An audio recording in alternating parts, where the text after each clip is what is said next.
Lição de número 13, a gloriosa esperança do apóstolo Paulo. A última lição desse trimestre nos mostra que não podemos perder a esperança do céu em meio ao sofrimento e tribulações nessa terra. Essa esperança é a fonte da força dos fiéis e a garantia dessa esperança é o fato de que o Espírito Santo nos fortalece, renova e confirma a herança eterna do nosso Deus. Que a esperança do apóstolo Paulo seja a nossa também. Olá, meus irmãos, sejam todos bem-vindos ao canal Teologia Simplificada. Eu sou o pastor Evandro Oliveira e estamos aqui para concluirmos o quarto trimestre de 2021, lições bíblicas dos adultos. Estamos estudando sobre o apóstolo Paulo, lições da vida e ministério do apóstolo dos gentios para a igreja de Cristo Jesus. Nós chegamos agora à lição de número 13, cujo tema é a gloriosa esperança do apóstolo Paulo. As outras lições anteriores se encontram agrupadas em playlist para facilitar a sua consulta. A você que nos tem acompanhado, muito bem-vindo a mais uma aula. E você que chegou agora é muito bem-vindo também. E olhe, meus queridos irmãos, que no primeiro trimestre de 2022 estaremos estudando sobre a supremacia das Escrituras. Nosso comentarista é o pastor Douglas Batista e convidamos você também para estudar esse trimestre conosco. Vamos ao cabeçalho da nossa lição, lição de número 13, que tem como tema a gloriosa esperança do apóstolo. O texto áureo diz assim: mas nós que somos do dia, sejamos sóbrios, vestindo-nos da couraça da fé e do amor, e tendo por capacete a esperança da salvação. 1 Tessalonicenses capítulo 5 e o versículo de número 8. A verdade prática diz assim: a esperança gloriosa da volta de nosso Senhor Jesus traz sobriedade para as nossas vidas e disposição para exercer a fé, o amor e a esperança. A leitura bíblica em classe da lição de hoje se encontra na segunda carta de Paulo a Timóteo, capítulo 4, versículo 6 até o 8, e 1 Tessalonicenses, capítulo 5, versículos de número 1 até o versículo de número 11. O esboço da nossa lição está dividido em 3 partes. No primeiro ponto, nós vamos estudar a consciência de Paulo diante da morte. Estudaremos também os subitens do primeiro ponto. No segundo ponto da nossa lição, nós vamos estar estudando sobre a doutrina bíblica de Paulo sobre a volta do Senhor. E aí a lição tem essa parte um pouco escatológica também. Vamos estudar os subitens, a volta do Senhor em 1 Tessalonicenses, as 2 fases dessa vinda do Senhor Jesus e também um pouquinho sobre a grande tribulação. O terceiro ponto da lição, nós vamos estar estudando sobre os tempos e as estações até a volta do Senhor. E eu convido você para ficar conosco até o fim dessa lição. É triste observar que muitas comunidades cristãs vivem como se Jesus não fosse voltar.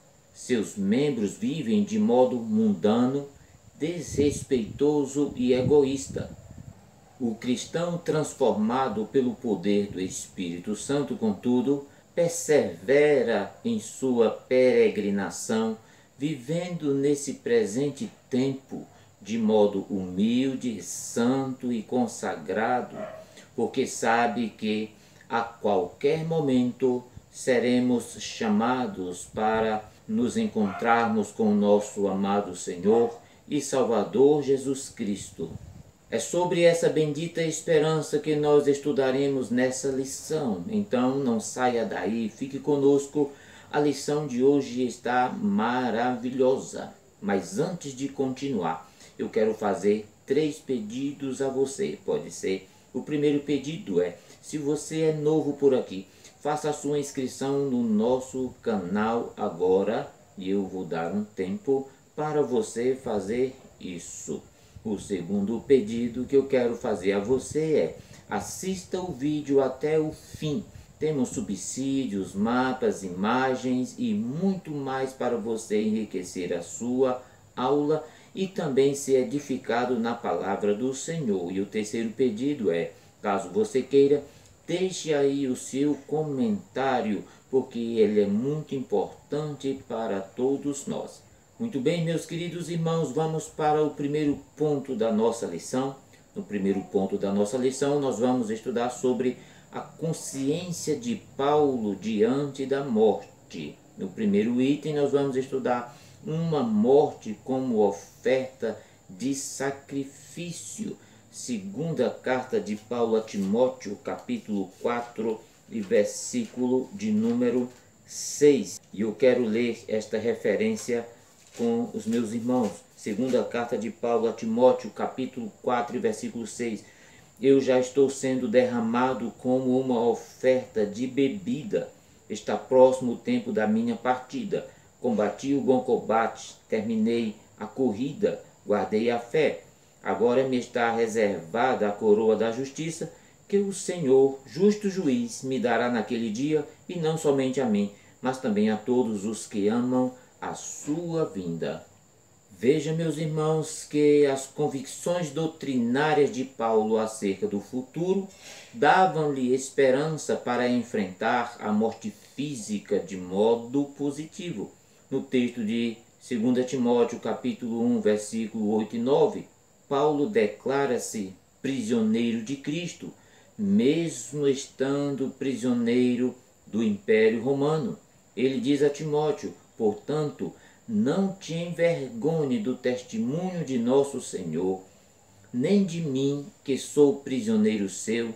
Antes participa das aflições do Evangelho, segundo o poder de Deus que nos salvou e chamou com uma santa vocação.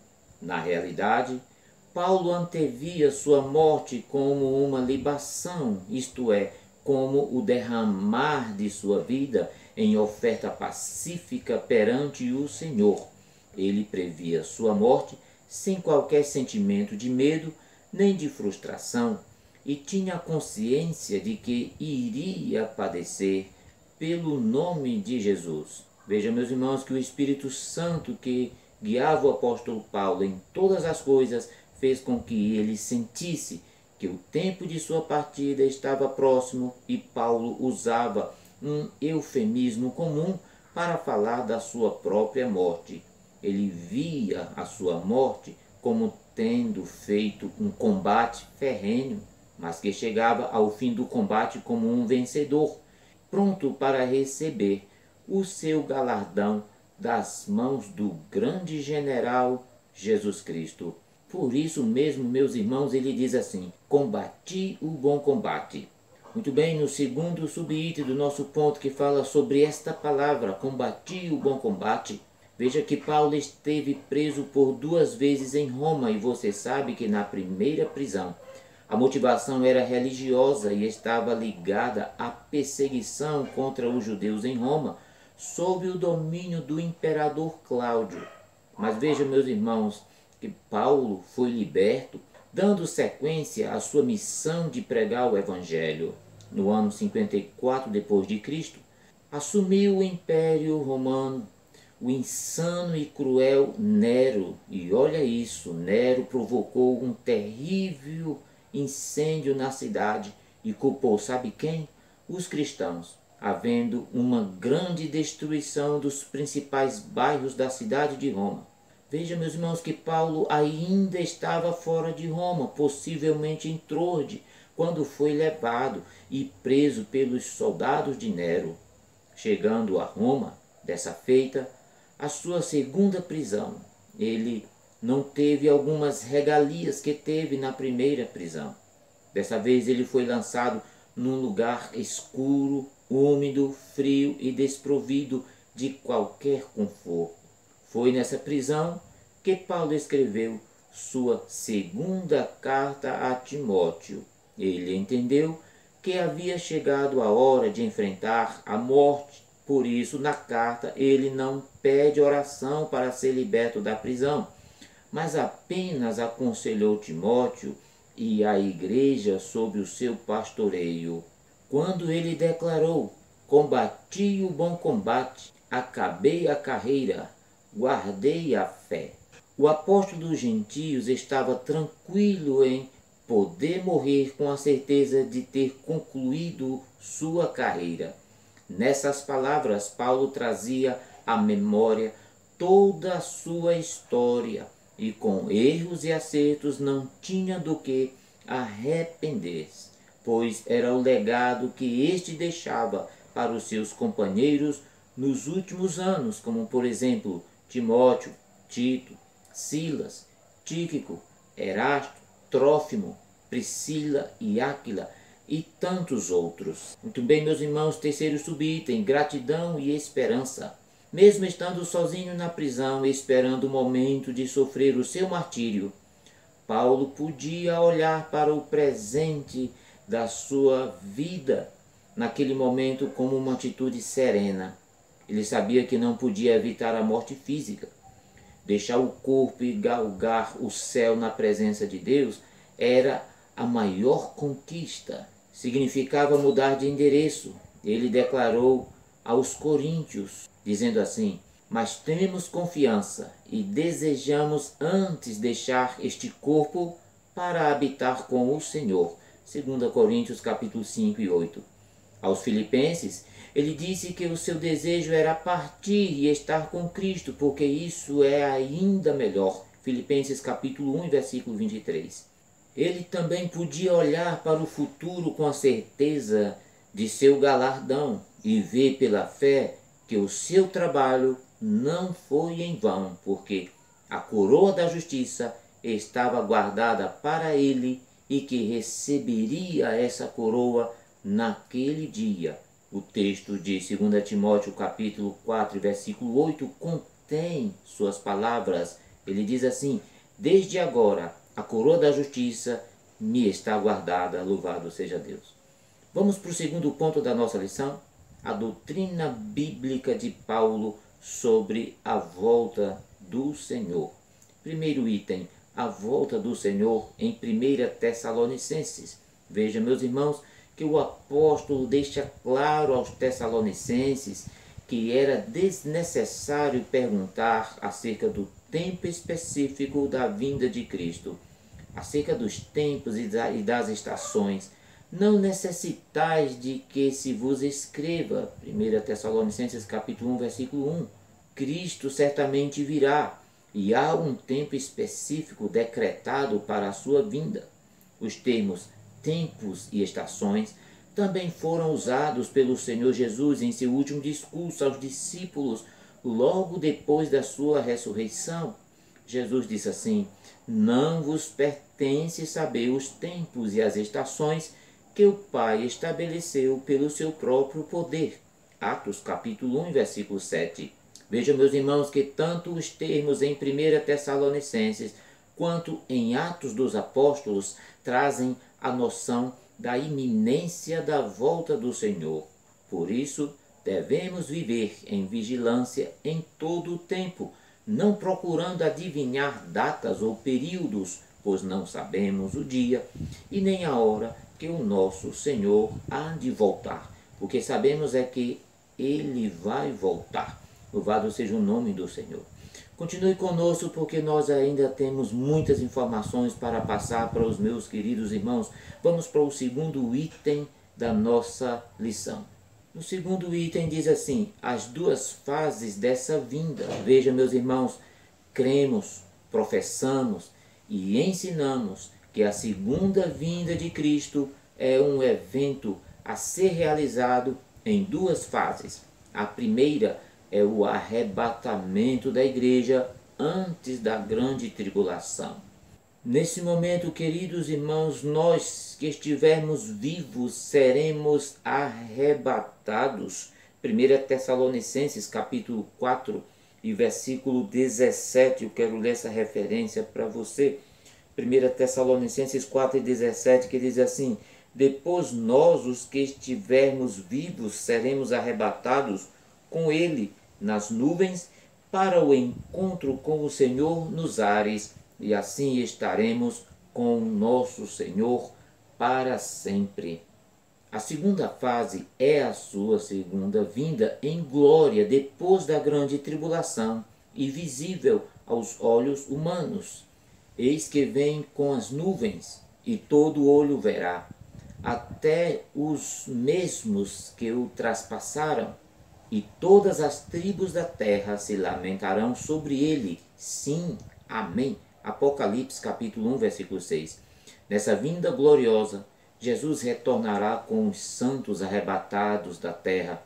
Na vinda de nosso Senhor Jesus Cristo, com todos os seus santos, 1 Tessalonicenses 3:13.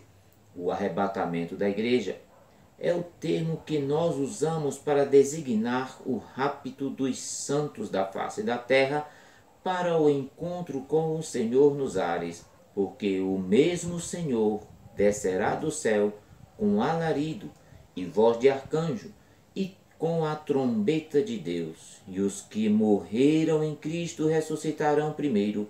Depois, nós, os que ficarmos vivos, seremos arrebatados juntamente com ele nas nuvens, a encontrar o Senhor nos ares, e assim estaremos sempre com nosso Senhor. 1 Tessalonicenses capítulo 4, versículos 16 e 17. Muito bem, agora vamos ver um pouquinho sobre a grande tribulação, terceiro item do segundo ponto.